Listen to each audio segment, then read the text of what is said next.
Hello, everybody. Welcome back to my favorite time of the week, the Slight Shift Show podcast and the episode with, again, as I always mention, one of my favorite people on earth, Angela Vahue, and Melly is joining her today. Yeah, we got Melly here with us. So if you're listening, you can't see, but there's a beautiful little, not a puppy, but a small dog on her lap. And if you see the video, you'll see how cute it is. Yeah, I feel like Dr. Evil. That's right. Yeah. Yes, that's right. That's right. I got it now. But anyway, welcome to our show. Very excited to have you with us, and as always, share some things that are happening. The goal of this show is that, the name of it is what? The Slight Shift Show is that you make little shifts and little adjustments to have the ability to enrich your life, or even sometimes doing a little bit less so you can get a little bit more of something else. So with that said, in today's episode, last couple of episodes, Angela was in the hot seat and we were asking a lot of questions. And if you listened and tuned in, shared her extremely meaningful and powerful story, which really, as we captured, helped form who you are today and the way you look at things in life. And today, though, I'm in the hot seat, right? Get to know a little bit more about me. So I'm not sure I like to be in the hot seat, but I am happy to do it. So anyway, welcome, Angela. Thank you again for joining me on this our podcast. And what's happening in your world? Oh, well, Misha's back in school, so that is super exciting. I am very excited to have you in the hot seat so we get to learn a little bit more about your journey, your mindset, trials, tribulations, how we overcame, how we shifted, all that fun stuff. Get to know Chris a little bit better. Scary. I know, he was like, what questions are you going to be asking? Yeah, I know. I know. I could ask questions like my daughter. She'll like, why are you wearing a black shirt? That's a great question. And we'll drive up, behind a truck. She'll be like, why do they have a red truck? And so I'm like, I don't know. Do you want me to pull up to them and ask them why they chose red? And she's like, no. Don't do that. Don't do that. And I'm like, well, inquisitive minds want to know, right? Yes. So I will not ask questions like a 5-year-old. All right, that's 7-year-old. But whatever you got, hit me. I'm an open book. My first question is, why Taekwondo? How did we get into Taekwondo? You didn't just like, oh, I like it. You went like far and deep with Taekwondo. So tell all of us that journey. Oh my goodness, that could take the whole podcast. Well, we did part 2 for me, so it's probably going to be a part 2 3 or 4 for you as well. Yeah. So I started my training in 1983. At that time, I was 13 years old, and I hate to tell you this. I wasn't even born yet. I really hate that. I really appreciate that. Yeah, I'm learning that. There used to be, like, I remember when I was young and everybody was in front of me, like older, and now I'm older and there's more people older than me. And it's like, it's absolutely crazy. My mind can't comprehend that, holy cow. I'm like, yeah. So anyway, I'm on the backside to 60 now. Like, that's insane. But anyway, yes, it was 1983. I was 3 years old. No, I'm just kidding. I was 13 years old. I had a really, really unstable childhood. Extremely, extremely unstable. And I know you had shared what had happened to your childhood, and very similar in certain manners. Long story short, I had a brother in 1974, ended up getting hit by a car and killed. Oh my goodness. Yeah, yeah, bad. And I was 4 years old, and he was the oldest. His name was Wow. David. And as a result, that triggered a divorce between my parents. My biological father left my mother with 4 children, Wow. and she raised and did a wonderful job. At So the there same was time, five. there was five. Yeah, five. And my siblings right now, we are still unbelievably super close, and we get together every year. We do trips together, so it's actually I'm very blessed. But then shortly after, my mother met my stepfather, who happened to be a carpenter working on our house, and he was a really good worker. And he was in a basement doing a job in New York City, and he found a suitcase, and he thinks he's going to be rich because he thinks he found a suitcase of money. He opened up the suitcase, and it was like a decapitated head. You Oh, imagine, right? Found the bones and the rest of the body in bags this is next like door. an episode of Investigation Discovery. Yeah, we just totally this is all about Taekwondo. It comes back full circle. I swear. That's what it does. So what happened is, as a result of that trauma, he became an alcoholic. Wow. I mean, I can't even imagine. Justifiable, right? But Yeah. he became an alcoholic, and then he became a violent alcoholic. Wow. And there were times when I would, and there's a happy ending to the story, but there were times when I would be waking up. My bedroom was on top of my parents' bedroom, and I would hear the violence. Wow. All the way until about right before I started Taekwondo. And then that triggered me to go, because I said I want to protect my mom. So my reasoning for starting was because of what I was doing, and I didn't know what to do. And all my siblings had left the house and joined the military because we lived in such a toxic environment. They wanted to get out, so they all actually. Were you the youngest? I was the youngest. Yeah, The all graduated early out of high school and went to the military before they even graduated high school. They finished their credit and went. All three of them. Yeah. All three of them. So I was still there. So I started my training at that time. And about 6 months into my training, there was my father got arrested. All good stuff. I slept through the whole thing, ironically, but he got arrested. And to his credit, never ever drank an ounce of alcohol from 1983 all the way till he passed away just a few years ago. Wow. So really, I mean, I think just to have that ability and discipline, and he changed instantly. Yeah. We talk about subconscious mind. He made a big shift. Big shift. That was not a slight shift. That was a big shift. And it was wonderful because after that, my mother stood by him through everything. But after that, it was, it was like, all right, I got my father back. I considered him to be my father. I got my father back, and so on. So it was obviously ups and downs, but it was actually, they had a relationship again.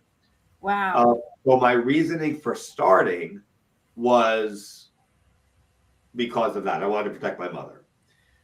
Then at the same time, why the discipline of Taekwondo versus karate or jiu-jitsu or absolutely no reason. Because no reason. Okay. There was about 2 miles from my house. There was a place there. There was a place. Okay. And on top of the place, it said black belt. Like, oh, I want to go there. So my friend John Hurst and I, we would get on our bikes and we drove over there, and they had a special, whatever it was. It was also right at the time, I believe, Karate Kid was coming out. And then after watching Bruce Lee movies, I'm like, maybe I want to do this. On the other side of it, I was also like not a really good kid. I wasn't a bad kid, but because of the instability at home, like I was starting to make mistakes, right? So I wasn't in high school yet. I was in middle school. I don't know what the heck's going on. And so it really helped me, like, give me direction and purpose really fast. It gave me an identity because I didn't have an identity. So I became the Taekwondo guy. Yeah. Right? And within 3 months of training, I went to my first tournament. I started competing. I was good at it. Yeah, and that's pretty much how it started. And 40 something years later, I'm still trying to figure it out. I love that. And I did not know. I mean, I know like background, all that, but as far as like why specifically Taekwondo, that's been like a burning question for me. So I was like, I have to remember to ask that question because I never knew that answer.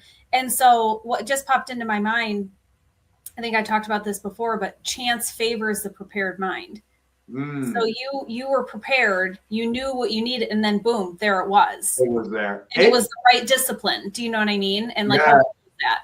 Oh, like there are so many instances and things like just like you said. Say that again because that was really cool. Right? That was great. Because we as chance favors the prepared mind because we have this tendency of, oh gosh, well I got lucky, I'm not going to get lucky again, and oh gosh, that's not going to happen again. It falls into your lap when you're prepared to receive it. Yes, I agree. I have been blessed with every stage of my mentors and the training that I've had, and always found somebody. And even to this day, right? I still train under Grandmaster Kin, and another Grandmaster, and another. So it's absolutely unbelievable. And I agree. And what it did for me, though, it gave me, like I said, it gave me an identity. It gave me purpose. It gave me the ability to not have to associate and try to find a niche or a clique or a place to fit in.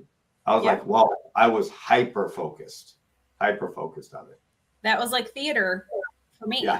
That was you. It was your people, you know. So was there ever a moment where you almost quit? And if there was, what changed your mind? Or maybe there was moments. Yes. Yeah. There was one moment where I actually did quit. Okay. It was, so I played hard and I put everything I had into it at the expense of my body. so okay. I was actually holding a board for somebody. And when you hold a board, right? And they broke my wrist. Oh, wow. This was right after I had broken my foot in a tournament. So I broke my foot in a tournament. I'm at my last visit with the doctor. His name was Dr. Small. Told me I'm not going to be growing any further. But anyway, so Dr. Small. And he said, I said, my wrist has been bothering me for like the last year. Do you think you could take a look at it? He goes, sure, we'll throw it. Back then, the doctors just did whatever they wanted. We'll throw it in the x-ray. I was in surgery within 2 weeks. So I had crushed a bone, and then they had to do a bone graft and take the bone out of that piece and put it there. I was casted for 9 months. Wow. So after breaking my foot because somebody blocked with their elbow, here we are trying to encourage people to train in martial arts. Don't worry, you won't get hurt if you train in the martial arts. I just kicked really hard. And then I was out for 9 months with the wrist, and I said, maybe this isn't for me. And I stopped training. Then I went. How old were you? Like how many years in? 18. So I was about 4 or 5 years in. Okay. I was already second degree black belt at that time. That was going to be my next question. Yeah. I was a junior national champion. So 1987, I won gold medal at the nationals, the junior nationals. And I was out for a good portion of 1988. That was the Olympic year for the Taekwondo. So now what happened is I was away from it for 9 months. I didn't do any training. And my friend actually said, hey, I'm going to take you somewhere. I go, where are we going? He goes, I'll tell you later. And he drove me back to the dojo, drove me back to the school. And then I started again. And at that point, I ended up, from when I came back, I was a junior when I left, but now I was too old for juniors. I had to go to adult nationals. So I have a question. Yeah. So during that period of hiatus, the period where you were out, now that you're reflecting back, because hindsight's like always 2020, we can always look back and be like, oh, did you feel any ounce of like loss or like misdirection on yourself because you weren't in that world that was your identity? Like, how did you feel? That's a great question. This was a long time ago. I would say I remember feeling like guilt, meaning like I should be doing much more. I should be doing this. I should be doing that. I should be hanging out with my friends in the woods, driving Jeeps around. Which is okay because I was a kid, but still, like I knew like there was a higher calling for me than just being, right? So that definitely, I do recall that for sure. But what happened is that hiatus was the greatest gift that I ever had because I matured as a person and as a martial artist and as a fighter. And I came back that next year. I won a bronze medal in the national championships, which was like a whole different as an adult. I was 19 years old and placed third place, and then I had the opportunity to go to U.S. team trials. Now I'm facing the best in the country, and then even the best in the world. So that was a wonderful one. It was a good break to have. I would have rather not gotten hurt, but I don't think I would have taken the break if I didn't get hurt. Well, everything happens for a reason, and look at the clarity that time gave you. And that was why I asked, like, reflecting back, like, how did you feel during that period of time? Because sometimes we don't understand the clarity until we're on the other side of it, right? We don't understand why things happen. But complete side note, don't know if you know this, but I broke my leg and my wrist. That could be a whole nother podcast. Whoa, same time? But 1 year after the other. Oh my gosh. Yeah. And so when you were talking about your broken foot and then the next year you broke your wrist, I was like, we have so many parallels. It's not even funny. I know. I know. I mean, I still like this as much as I can bend my wrist. I've had to have 4 surgeries on it since that first surgery. Yeah. So, but I can still punch. This is going to be a perfect question. How do you train differently as your body changes? Oh gosh. You've had a lot, and maybe you've had a lot of changes over the years, from surgeries and injuries and more surgery. Quick little rundown. I want to endorse martial arts training. It is a very safe art. Please don't be discouraged by what I'm going to tell you right now, but I have broken both my feet multiple times. I had wrist. I've broken my collarbone. I played very hard. I was all in. But I would like to think you were doing like some crazy spin kick, and you were kicking concrete when that happened. Exactly. Right? And there were 10 of them. There were 10 people. People. But the last big one is I had double knee replacement just 3 years ago, 2-3 years ago. When my knees, I tore my ACLs, both of them during training. But then I really did them in from running. When I ran, like that was the biggest mistake. But anyway, but how has my training evolved and it is different? It is definitely not as physical as it used to be. My training is more, and again, I'm 55 years old. I've been doing it. I still train in physical Taekwondo. I used to be able to kick straight in the air, split in the air and run, jump over a whole bunch of people and kick, and that stuff doesn't happen anymore. That's what how you broke. Yeah. There's a lot of, oh my goodness, a lot of things that I don't have my students do right now. But I do a lot of stretching now, a lot of mobility work, a lot of strength training.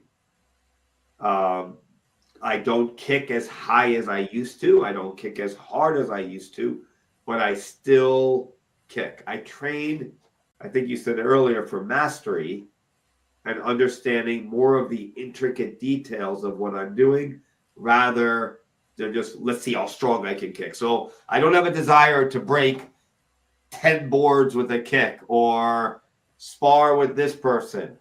I have a desire to just continue to improve and grow. And it goes with everything that we talk about, right? Ill little shit is be better every day. Is that I'm improving myself physically, mentally, spiritually, and emotionally just a little bit every day. And the consistency is what matters most. So definitely a softer art now. Yep. So at what point in this journey did you feel that you were ready to lead others? Oh, that's a great question. When I first opened up my school, 1999, they used to call me Chris. Like my students, and it's like in the martial arts, you don't do that. My students called me Chris. And then they called me Instructor Burlow. That was fine. But then when I went to test for my 4th degree black belt to be a master instructor, I had a really hard time. Like, what do they call that? Imposter syndrome, right? How can you call me master? I was only 30 something, 31 years old or whatever it was. I'm not a master. Like, I'm not, like, I don't think I didn't do enough yet to be considered a master. Meanwhile, at that point, I've already been training for 15 years and teaching for a while. But what the philosophy that I adopted was, in order for me to be called master, I have to earn it. How am I going to earn it? I have to train harder. I have to be an example.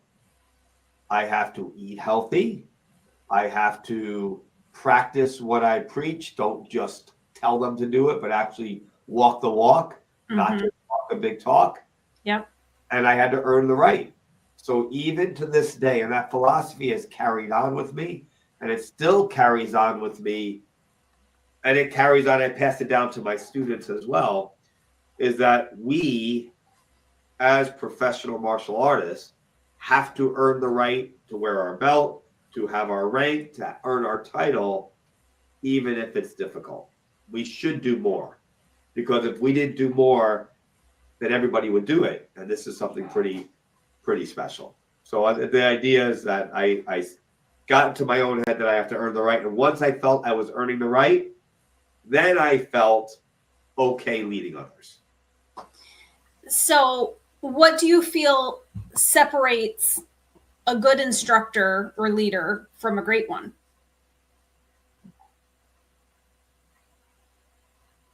Great question again. Coming at them hard with the good questions. Yeah. This is good. What makes a good instructor from a great one? There's so many ways to answer that, so I will do my best. One is, a great one loves what they do. A great one doesn't teach Taekwondo or teach martial arts, and this is anything, right? Like, what can be a great professional as opposed to a good one as opposed to a great one? They love it. They live it. I had a student. I would ask them, I've had staff for a while. I say, what is so great about you, what you do? Like, something like that. Like, why is this important to you? And this one student, who's still my student, my longest lasting student, he goes, I just love it. I love everything. I love teaching them. I love training. I just love it. It's who I am. Right? That's a great instructor. Somebody who comes in and they're just teaching physical, that's a good instructor. Yep. But somebody who's great, like they can't live without it. Like, it's just it's a part of their existence. It's their essence. It's literally exactly it's who they are. And it's almost like a sixth sense that you can kind of sense when someone, are they there because they quote unquote have to be, or, the whole clock in, clock out mentality versus somebody who chooses to be and wants to be. There's definitely a big difference between the two. So in that vein, how do you balance humility with authority? I think this is something that a lot of people could use some advice on and probably struggle. All I'm going to say is number 8. Number 8. People are like, what's number 8? I did read it. I read it on like the first or second episode, so you'll have to go back and listen. Number 8. The higher you go in rank, the more humble you should be. There was traditional martial arts in the United, from my perspective, for Taekwondo specifically, the master was here and the student was here, or everybody else was here. And everybody has to do everything they can to make that master happy. It was wrong. It was wrong. Grandmaster Kim, we saw him. I see him every so often. And we were at his house. And he's so unbelievably humble. Like, before we even did anything else, he sat us down and didn't say anything, didn't teach us. He goes, how is your wife? How is your family? How is this? How is that? Taking just an interest, like it wasn't about him. It was about the other person. And I think that gets lost. The ego is a powerful and a delicate thing. Yeah. What happens is, especially think about martial art. Look, they're very, very, I'm a master, I'm grandmaster. No, the higher you go, the more humble you should be and the more willing you should serve. I absolutely have no problem cleaning the toilets if I have to clean the toilets. I am not above it. Do I want to do it? No, but I'm not. I think that's it. You're not above anything. I'm not above anything. And I think that's where, when you have authority that goes down the ego path, if you really think about it, that's when you have that's beneath someone or whatever it may be. But having that mentality of nothing is beneath, you're above nothing. And that's the one thing that I love about Taekwondo, like when you're putting the teacups, they're all in a line with each other, because no one person is greater than the other. We all have different sets of knowledge, but it doesn't mean we have any less knowledge. We just might have more knowledge in one topic than another, but doesn't mean that the other person has less. They have more in a different topic, That is, and that single concept, like, so most schools, again, a lot of martial artists, they will have the students bow to the master. But here we say, like, my philosophy is we should bow deeper than the students. Because just like you said, I may have, 40 something years of experience and I have a certain level of knowledge in my art, but you, per se, you have so much more experience in the field that you have. I am nothing but a student. So I respect you for all that you've accomplished. It just so happens in this environment that I have that position where I have more knowledge. So I want to share that knowledge. Yeah. And I hope some of my martial arts colleagues listen to this, because it is. Me too. It is so important to understand, like, the idea of humility and being humble. Like, the higher your rank, the more you should. And I've seen it the other ways as well. Always be seniors and juniors. It's always about seniors and juniors. They're my senior, they're my senior. So my juniors have to do this and then do that. And some I've seen people like making them like pick that up. I'm like, oh my gosh, this is so against everything that we stand for. It's not about, you have more power or you have more status.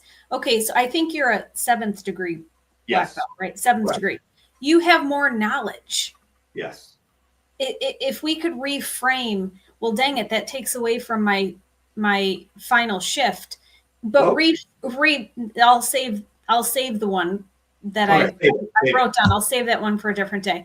But like having the final shift of just changing the narrative around, you're increasing knowledge. Yeah. You're not increasing power or status. You're increasing your knowledge.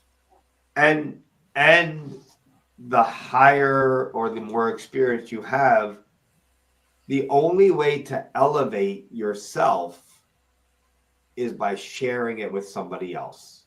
Yep. And that was why I asked the question about when you felt you were ready to lead, because when we learn most and experience the most growth is when we are leading and sharing with others. Yes, because it forces you to internalize the information and to be able to explain it in a way that we become so much better. Yeah, I those are really great questions. Well, to be continued in episode 2, because I have about 1.5 million questions about Grandmaster Kim. All right, so let's wrap up this one. One last question before we? One last question is, if you could give your younger self one piece of advice, what would it be? Oh. I'm hitting it, and poor Chris has a little bit of a head cold. Yeah, that's okay. No, if I was to give myself one, which the martial arts or in life? You decide. The world is your oyster. All right, God. If I was to give myself my younger self advice now, knowing what I know now. Yeah.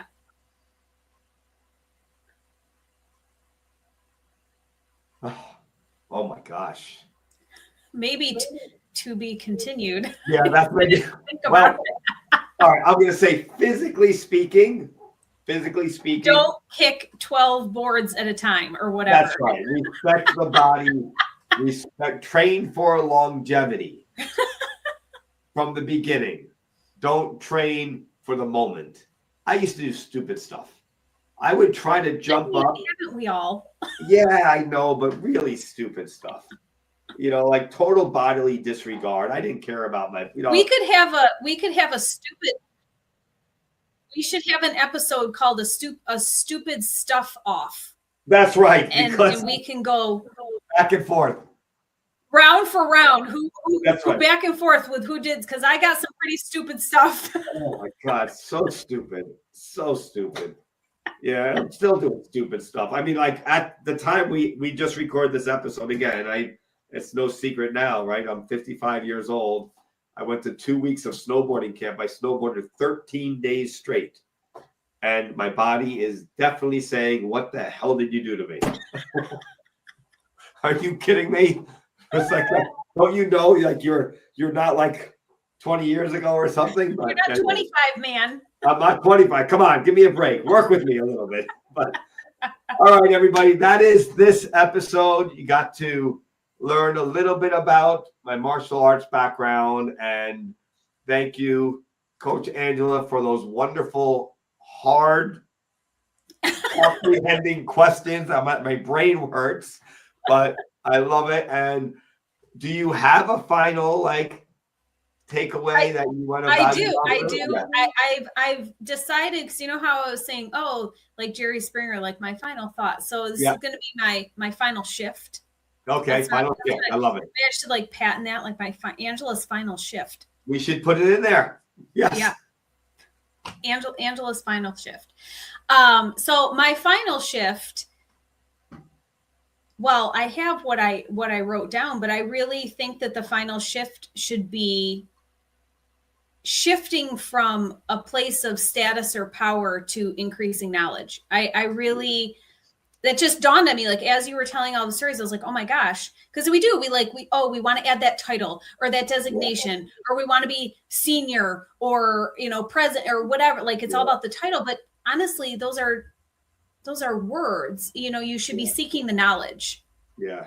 Yes. And so shift your perspective from the exterior of the words or the shell and bring it to what it really is, and is the passion there, and have that unique knowledge be what's driving you, not, oh, well, I just want to be a grandmaster. Like you didn't become a grandmaster because you wanted the title. The title. No, it was hard for me. You wanted the knowledge. Yes.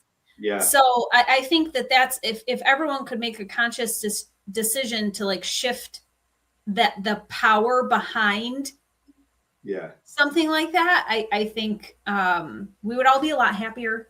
I agree. And I think and another way to go about it is just earn the right. Earn the right to do it. Earn the right to be in front of the people. Earn the right to be in your career or your field. Because it brings you joy. That's right. That's right. And then when you earn it, it shows that you care. And then you feel comfortable with that. I think the challenge is when they have a title, but they're not really living up to it and earning it. So I think, but thank you everybody for tuning in. I hope I'm going to save my other. All right. All right. So tune in next time. You're going to see part 2 of this interview where I am on the hot seat. All right. Thank you, everybody. And always focus on the slightest little shifts to make our lives more enriched and better and improving in whatever area is most important to you. Have a great day, everybody.